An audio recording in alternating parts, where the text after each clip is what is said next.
From the Cronkite Studios in downtown Phoenix, this is Cronkite News. Today, an announcement from Vice President Joe Biden regarding his nomination for the 2016 presidential run, what he said and what we can look forward to from the party. The internet can be a dangerous place, especially when a popular website is being used to defraud the public. Plus, Native American entrepreneurs face a particular challenge when starting a business, but there is hope for success from an incubator in Flagstaff. Cronkite News starts now. Good evening and welcome to Cronkite News. I'm Yahaira Hawkes. And I'm Jake Gaden. Thanks for joining us. Vice President Joe Biden announced that today that he will not be running for president in 2016, saying the window for mounting a realistic campaign for president has closed. Cronkite News reporter Elizabeth Blackburn is in Washington, D.C. with the details about the announcement. Elizabeth? For many months, people speculated that Vice President Joe Biden would run for president, but today, that all came to a close. Standing in the Rose Garden with his wife Jill on one side and President Obama on the other, Biden said that while he will not be campaigning for himself, he will be on the campaign trail pushing for democratic principles. But while I will not be a candidate, I will not be silent. I intend to speak out clearly and forcefully to influence as much as I can where we stand as a party and where we need to go as a nation. And this is what I believe. In the months before today's announcement, a draft Biden movement sprang up with its own super PAC in hopes the vice president would run. Draft Biden 2016 did not return my calls or emails, but a message on their website read, "We are so grateful for the gigantic outpouring of support from hundreds of thousands of Americans around the country in an effort to encourage the vice president to run. While the vice president has decided not to run, we know that over the next year he will stand up for all Americans and articulate a vision for America's future that will leave no one behind." The Super PAC had raised almost $90,000 as of July, its last filing with the Federal Election Commission. Phoenix resident Marcus Farrell, who is a political director with Draft Biden, told me today that he has no response to the vice president's announcement. He has moved on to Bernie Sanders' campaign because he said he believes in Sanders' platform and because Sanders had already decided to run. This would have been Biden's third time running for president, once in 1988 and again in 2008. Biden's announcement leaves Bernie Sanders, Hillary Clinton, Martin O'Malley, and Lincoln Chafee in the Democratic race. Reporting live in Washington, I'm Elizabeth Blackburn, Cronkite News. Here in Arizona, student leadership at ASU of Democratic and Republican organizations had strongly different opinions about Joe Biden's announcement not to run. We have strong candidates out there, and they're all making a case for American people and saying that we need to continue the legacies and the policies that President Obama has established, but then continue that even farther and continue to do more. And so this doesn't weaken the party at all. I think it only strengthens it. And like I said, it'll allow him to be a proponent for much of these policies in a different aspect. I think the Democrats are in a lot of trouble, and I was surprised. I was surprised because I thought Joe Biden realized how weak of a candidate Hillary Clinton would be. And I thought because of that he would jump in the race, but I guess not. So I think it's good for Republicans. Other Democratic presidential candidates offered statements today as well. Hillary Clinton said she's confident that the history isn't finished with Joe Biden. Bernie Sanders said he thanked Biden for his continued service to the nation and his support of the middle class. House Speaker John Boehner has scheduled elections to choose a new leader for next week. Republicans have been divided, with hardline conservatives forcing Boehner to announce his resignation last month. Representative Paul Ryan said he would seek the speakership if the Republicans could unify behind his candidacy. I think Paul is going to get the support that he's looking for, but he laid out a very clear vision of how he would run the speakership, and I thought the members responded very well to it. I hope that they would get behind Paul Ryan. I think he's a great guy. He's a great image for the party nationally, and we'd like to see things get on track over there. Representative John Mica said that the House Republicans will select their candidate for Speaker of the House next Wednesday, and the full House will choose a new Speaker to replace Boehner on Thursday. President Barack Obama visited West Virginia today to discuss the increase in prescription drug abuse. That state has the highest rate of drug overdose deaths in the United States. Obama announced new steps to help improve doctor training as well as easy access to drug treatment, saying that the prescription pain medication sales have skyrocketed by 300% since 1999. Cronkite News is committed to tracking heroin's hold on Arizona. We released a documentary, Hooked, in January to bring light to a very real problem. For more multimedia coverage on the impact of heroin, a look at the data on overdoses, and to watch the full investigation, go to hookedaz.cronkitenewsonline.com. A consumer alert now on Craigslist fraud. It continues to be a problem for Valley police departments, and the scammers are being more creative with the way they rip people off.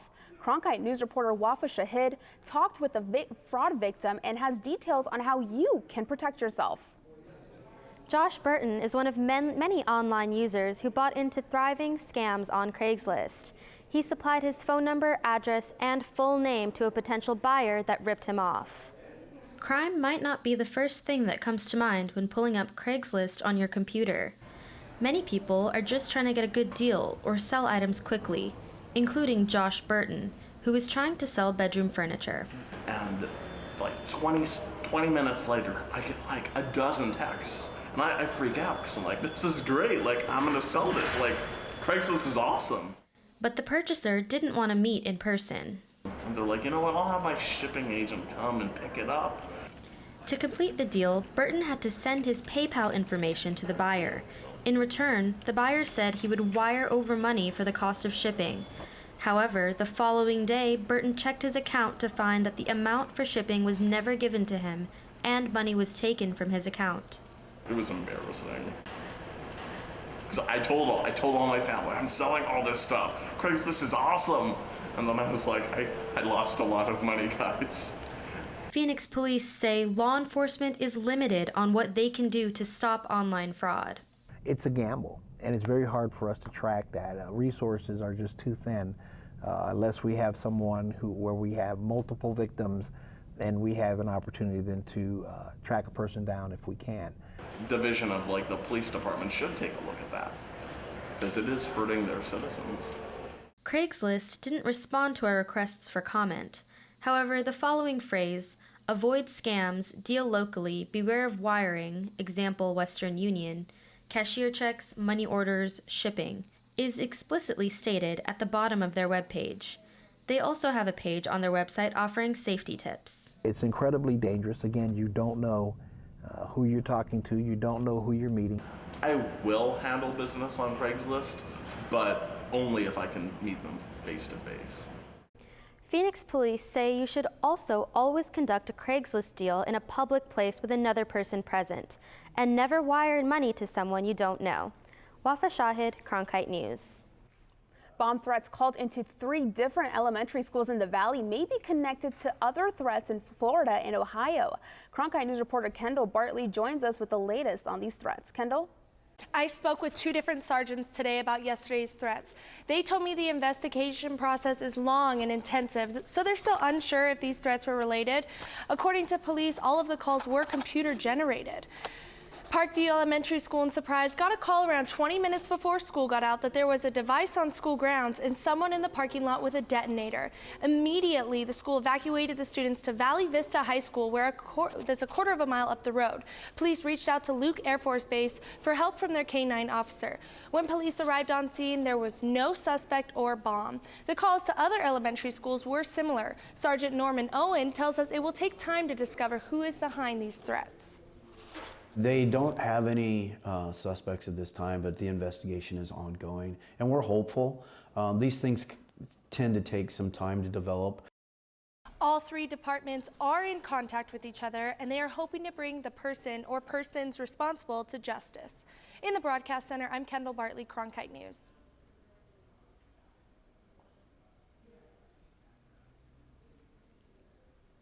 Arizona Governor Doug Ducey is changing the education plan he proposed in June. Ducey is working with lawmakers and educators to revise a plan to boost school funding. A recent legislative budget report shows that Arizona will have an increase in cash flow next year. Ducey hinted that he would use some of that money for K-12 schools. The number of minority businesses may be growing, but one group is falling behind. Coming up on Cronkite News, how one organization is helping to build a startup support system for Native Americans. Plus, the Phoenix City Council is looking into alternative ways to fuel the city's fleet. At ASU, we believe the most important semester is the one that starts after you get your diploma, the one called life. So we work hard to help our alumni thrive, teaching them the importance of not only achieving their goals, but exceeding them. With innovative programs that embrace hands-on learning, that encourages real-world growth. Our alumni know it can be the education of a lifetime, for a lifetime. For more information, asu.edu. I'm an urban gardener. I'm a PhD student in criminology law and society. I have an expertise in construction history. I also happen to be a swing dancer. Oh, and I'm a source. And I really like being a source. Great journalism requires great sources, and we want you to be one of them. Arizona PBS is building a network of viewers, people with insight into the stories we cover and the stories we should cover. Explore what it means to be a source for the Arizona PBS Public Insight Network at azpbs.org/pin. Are you a news junkie, history buff, science or nature lover? Then discover 8 World, an entire channel devoted to bringing the world home to Arizona. Watch 8 World on Cox 88 or over the air via antenna on 8.3. To find out how to tune into 8 World through your satellite or another cable provider, visit azpbs.org/world or call 602-496-2308. Discover your world. 8 World. See this patio? There used to be a motorcycle sitting there, a bike I didn't use and didn't want, so I donated it to public television, and they took care of everything. In addition to supporting my favorite programs, I earned a tax deduction. Turn something you don't need into something you really want. Contact the Vehicle Donation Program. 8 is Arizona PBS, a service of Arizona State University. The number of minority-owned businesses is growing and even outpacing those not owned by minorities. That's according to the U.S. Census Bureau's most recent survey of business owners. The Native American population still lags, but a new program is helping to get entrepreneurs spinning in the right direction. Gregory and Jonah Hill are twins, entrepreneurs, and on a mission. I want to be a hermit and just stay in a little room and just fill it with tops. Do shows outside of Arizona is one big step. The Flagstaff-based top maker and silversmith are Hopi Quatron. From the Village of Kikuts movie, Pipbungwa, Tapbungwa, which is Tobacco and Rabbit Clan. They grew up on the reservation and, like other natives, are using their traditions to make a living. But it hasn't come easy. Native American-owned businesses make up only 3% of all minority-owned firms in the U.S. What the challenge is adapting those ways to fit with modern society and modern ways of doing business in America. A struggle for most. A lot of people who are small business people that I know who are Native have a pretty hard time because they're not really used to interacting with a larger audience. Adrian with the Native American Business Incubator Network is working to grow the community of Native business owners. We saw a need and we decided, hey, we're going to address it. We're going to talk about it. We're going to find a solution. They're connecting Native entrepreneurs, a critical tool for the emerging businesses. It would be nice if I had a lot of different connections, someone to kind of point me in the direction that I would like to go. That direction may be as clear as the direction these tops spin. I think my twin brother is my biggest mentor. The Native American Business Incubator also helps natives whose businesses are based on the reservation. The struggle there is a completely different one because of the bureaucratic process and the difficulty securing loans and capital. The Phoenix City Council is looking to add alternative fuel vehicles to the city's fleet. A City Council subcommittee met today to discuss the idea. Cronkite News reporter Aaron Johnson was there to attend the meeting. Aaron? The Public Works Department got approval from the Finance, Efficiency, Economy, and Sustainability subcommittees to hire a consultant to look into the idea. City of Phoenix vehicles may be trading in gasoline power for electric power. The Public Works Department Fleet Services Division got the go-ahead to hire a consultant. They want to evaluate the cost versus the environmental impact of switching to alternative fuel vehicles. In our area, we're very challenged with air quality, so it really makes a big difference. And so it's just part of our due diligence and best business practices to really look at these technologies and options as they emerge. According to the Fleet Services Division, 30% of the fleet used today runs on natural gas. They want to increase that number to 80% over the next 5 years. The city has been a leader for a long time, since the 90s, in alternative fuel use. Our first compressed natural gas truck rolled out in March of 2010. Barrett said the Phoenix metro area was ranked #1 in alternative fuel use by the U.S. Department of Energy Clean Cities Network 2 years ago, and they want to increase that, if it makes financial sense. We feel that they'll be cheaper in the future and more, there'll be better return on investment. The Fleet Services Division says there is a growing trend in electric vehicles because of their improved battery life, as well as their increase in travel range. Erin Johnson, Cronkite News. Electric customers will get a break on their bills for the next 3 months because low fuel prices have cut costs. APS announced that residential customers will get a credit that amounts to about 3% on their November, December, and January bills. That's an average of about $4.30 per customer. Commercial customers will see credits ranging from just a few dollars to about $15,000. APS says lower costs for fuel to generate power means it can temporarily lower its fuel surcharge. Canal banks are used by many for both exercise and leisure. Coming up next on Cronkite News, how the city of Phoenix and its residents are working to improve the Grand Canal. The easiest and best way to support Arizona PBS is by becoming a sustaining member. Your monthly contribution of $5 or more comes directly from your bank account or credit card, so you know your membership is always current. It also means no more renewal notices in your mailbox. So more of your dollars go to the programs you love. It's convenient for you, greener for us, and better for the planet. Become a sustaining member today.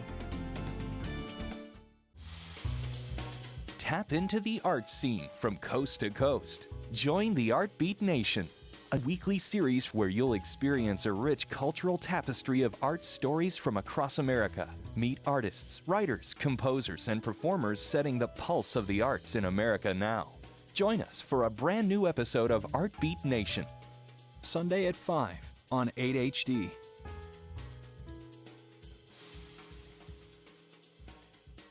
When you want to be more connected, friend us on Facebook, follow us on Twitter, watch us online.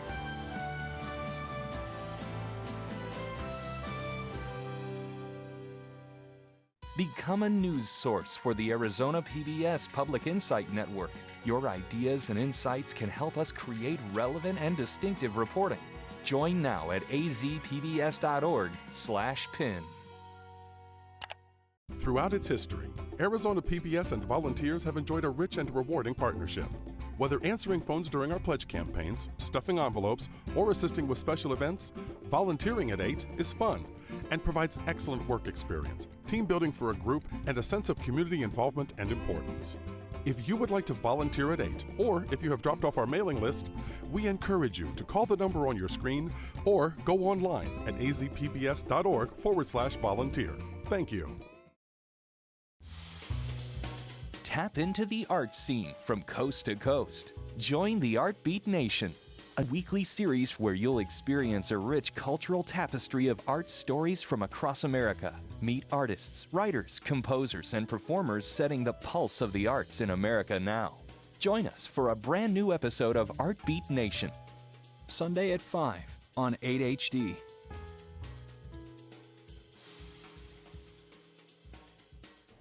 The new annual release for the State Energy Efficiency Scorecard ranked Arizona 17th in the nation. That's 2 spots down from where the Grand Canyon State ranked last year.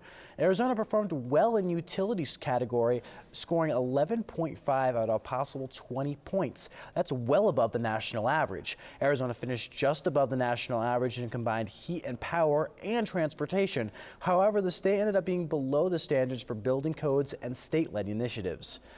As Arizona continues to focus on electric and natural gas programs, that state have a chance to receive even higher levels of utility savings. The state could rank higher next year if the stricter building codes get enforced and by adopting efficiency policies for combined heat and power.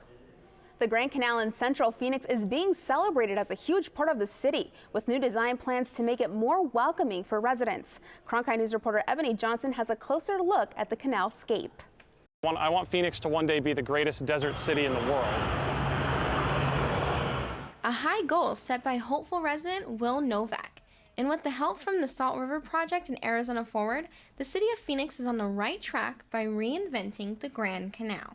What really matters is to make your place awesome. The measure is that you want to shoot for is this a place you would ask your girlfriend to marry you at? If it is that beautiful, you've done well. Carrie Wilcoxon with the City of Phoenix says the plan for this project is to make the canal more environmentally useful for residents in 2 steps. First is to develop a multi-use path, an alternative bicycle and pedestrian route along the canal, or at least through Central Phoenix. And the second plan, which is, we think, just as important, is to reintegrate the canals into the city life. Phase 1 of the Grand Canalscape project will expand from 15th Avenue all the way to 16th Street by adding pedestrian lighting and paved roads with the hopes of making a more inviting place for people to be. Plans that are already in the design process and fully funded, with the majority of the money for Phase 1 coming from SRP. According to the City of Phoenix, it has a total budget of $4.9 million. The main point of this project, however, is to receive as much resident input as possible. For this project to work, we have to recognize that it's really not my project, and it's not the developer or the contractor's project. It's not even really the city's projects, it's the residents' projects. I can imagine getting some tiles and having kids in their art classes paint the tiles and then putting the tiles on here and making a nice mural. They should be beautiful places. They used to be beautiful places, and we don't spend enough money on beauty, and it's an important thing. Construction is scheduled to begin this summer. In Phoenix, Ebony Johnson, Cronkite News. The City of Phoenix is collecting ideas on what the design of the Grand Canalscape should look like, with final design plans to be completed in March of 2016. The price for pumpkins has risen nationally since last year. Coming up on Cronkite News, how Arizonans are avoiding paying higher prices for the seasonal staple. Fridays, it's at Cronkite News, your social sharing connection where you choose the news. Facebook likes and shares, tweets, retweets, and favorites. YouTube views and subscriptions. We're watching you watch us. From our digital home at cronkitenews.azpbs.org to your television, web browser, or mobile device. Find us on Facebook, Twitter, and YouTube. Then join us for at Cronkite News, our weekly refresh, each Friday at 5 on Arizona PBS. The easiest and best way to support 8 Arizona PBS is by becoming a sustaining member. Your monthly contribution of $5 or more comes directly from your bank account or credit card, so you know your membership is always current. It also means no more renewal notices in your mailbox. So more of your dollars go to the programs you love. It's convenient for you, greener for us, and better for the planet. Become a sustaining member today. Hi, I'm Judy Woodruff, co-anchor of the PBS NewsHour. Preparing the next generation of journalists has never been more important than it is now.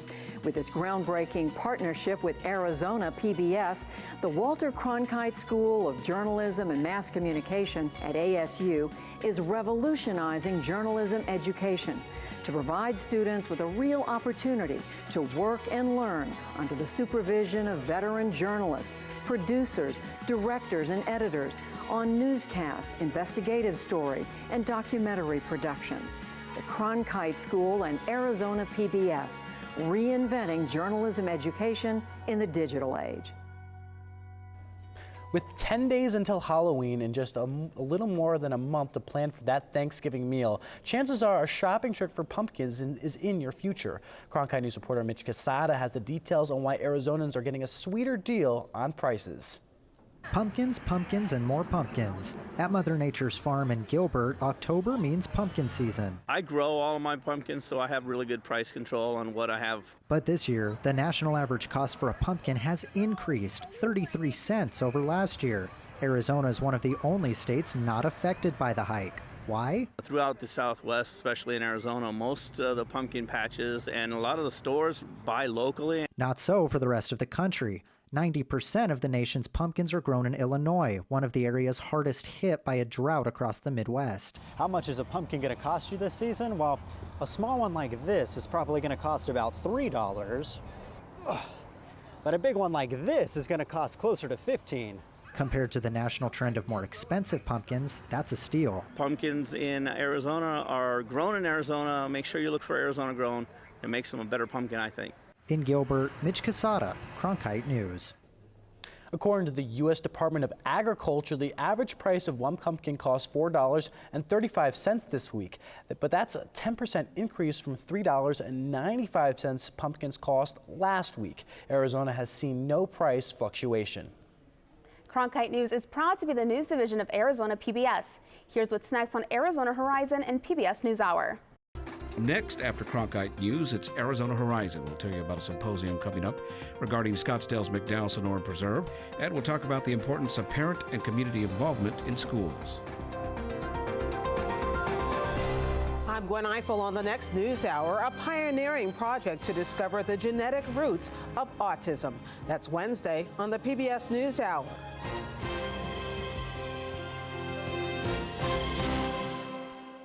That's it for Cronkite News tonight. Thanks for joining us. For top Arizona stories anytime, go to cronkitenews.azpbs.org.